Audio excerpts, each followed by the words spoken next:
con un tema que yo creo que a todo mundo nos va a gustar, y es ¿a qué tenemos nosotros como consumidor derecho a la hora de viajar en avión? Bien interesante. Nos acompaña esta mañana Sergio Moctezuma. Buenos días. ¿Qué tal? Muy buenos días, Roxana, Javier. Sergio, gracias. ¿cómo estás? Bien, mira, no cabe duda que el tema levanta ámpula, ¿no? Porque todos los que hemos viajado en avión siempre nos enfrentamos a algún problema, alguna inconformidad, algo que nos parece un abuso, desde el mismo momento en que compras los boletos hasta el momento en que te bajas del avión en tu destino y recibes tus maletas, ¿no? Es correcto, Javier. Y si vienen, si llegan las maletas, ¿verdad? Sí. Porque ese es otro supuesto. Sí. Ahora bien, ¿a qué tienen derecho los consumidores, Javier?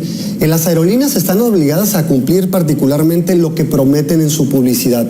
Y esto es derivado que hay consumidores que dicen, bueno, me están ofreciendo un boleto a un precio muy atractivo, sin embargo, a la hora de pretender generar la operación de la compraventa vía internet, se topa con diversas circunstancias en que el precio que estaba publicitado en 850, por establecer un ejemplo, resulta que ya subió a 1350 y entonces ya el consumidor no está pagando el precio que le están ofertando, al menos en la promoción. Eso es fundamental. ¿No te ha pasado, Roxy? A mí la verdad es que me desespera mucho. Miren, no voy a decir el nombre de la aerolínea, pero sé que todo mundo aquí va a saber exactamente a cuál me refiero. Esa que hace miles de promociones y que constantemente tiene abarrotados de banners en los sitios web y te dice promoción, viaja de tal a tal lugar por tal cantidad en viaje sencillo o viaje redondo. Le das clic a ese hipervínculo.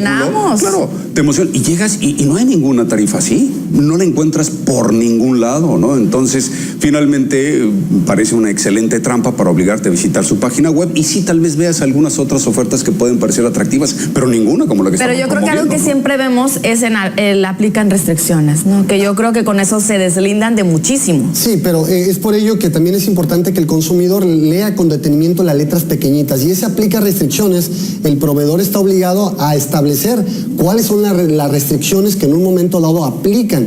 En lo que refieres tú, Javier, sin lugar a dudas, los consumidores tienen derecho a acceder a los precios que están publicitados. Pero ¿qué sucede con esta empresa que tú comentas hace un momento? ¿Por qué continúan ofertando ese tipo de promociones y el consumidor no las ve materializadas? Por dos aspectos. En primer término, porque hay consumidores que consienten ese tipo de abusos y no alzan la voz. Es decir, estamos frente a una publicidad e información engañosa. Claro, que ese tipo de prácticas comerciales están prohibidas por la ley. Pero también el otro factor, y que no nos favorece a los consumidores, es que la autoridad no es enérgica en estar monitoreando continuamente esas páginas, y si las monitorea, pues queremos nosotros que apliquen la ley. Es decir, que les exhorte a retirar esa publicidad e información engañosa para evitar que haya consumidores que se sigan sintiendo engañados.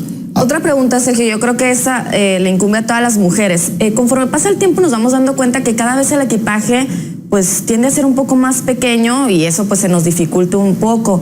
¿Qué tan cierto hay que las básculas que tienen, no sé, en los aeropuertos midan el peso real?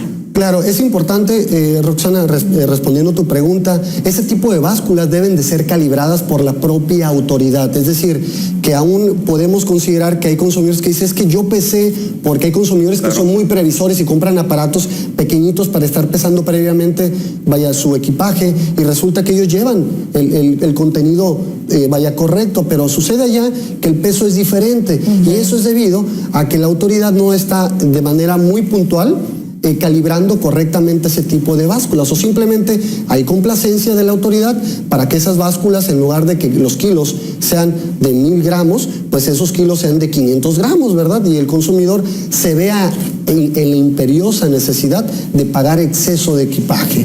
Y es por ello que es importante que los consumidores deben de estar informándose sobre los costos del equipaje, o en su momento pues llevar algunos aparatitos pequeños, ¿verdad? Que con los que en un momento dado puede pesar su equipaje. Y también en el peor de los escenarios. Como siempre nos recomiendas, ¿no? De alzar la voz, porque normalmente no decimos nada, pues ya nos tenemos que ir, andamos a las prisas. Claro.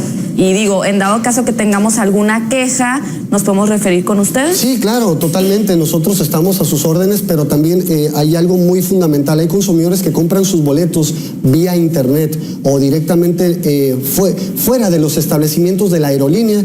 Los consumidores deben de saber, conocer, Javier, Roxana, que tienen derecho a cancelar el contrato, es decir, la prestación del servicio, porque simplemente el vuelo pues no era de su elección y tienen ellos la obligación de reintegrarle el boleto. Pero ¿qué sucede? Al consumidor le dicen no hay devolución de dinero. Eso es muy común. Eso es muy común, no hay devolución de dinero y lo que puedo hacer por usted es dejarle un boleto abierto con la fecha abierta para que usted lo haga efectivo en la fecha que considere pertinente.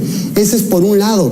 Y por el otro, cuando el consumidor accede y dice, bueno, que me dejen la fecha abierta, cuando ya va a ser efectivo la fecha, ¿qué creen que le dicen? Un extra. No aplica en periodo vacacional, pero no se lo hacen saber previamente.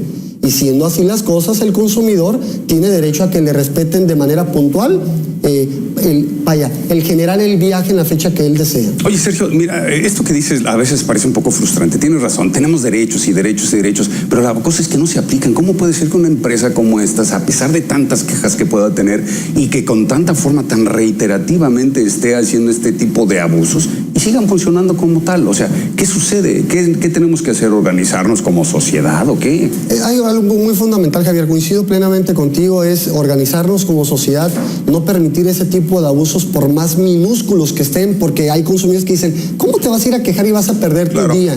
Pero también nos enfrentamos a un factor que el consumidor dice, no, pues es que no voy ante la autoridad porque simplemente desestiman mi reclamo, y la autoridad debe ser muy enfática en estar haciendo efectivos los derechos de los consumidores, pero imponer sanciones, Javier. Por supuesto. Para evitar que se cometan otra vez ese tipo de prácticas. Tienes toda la razón.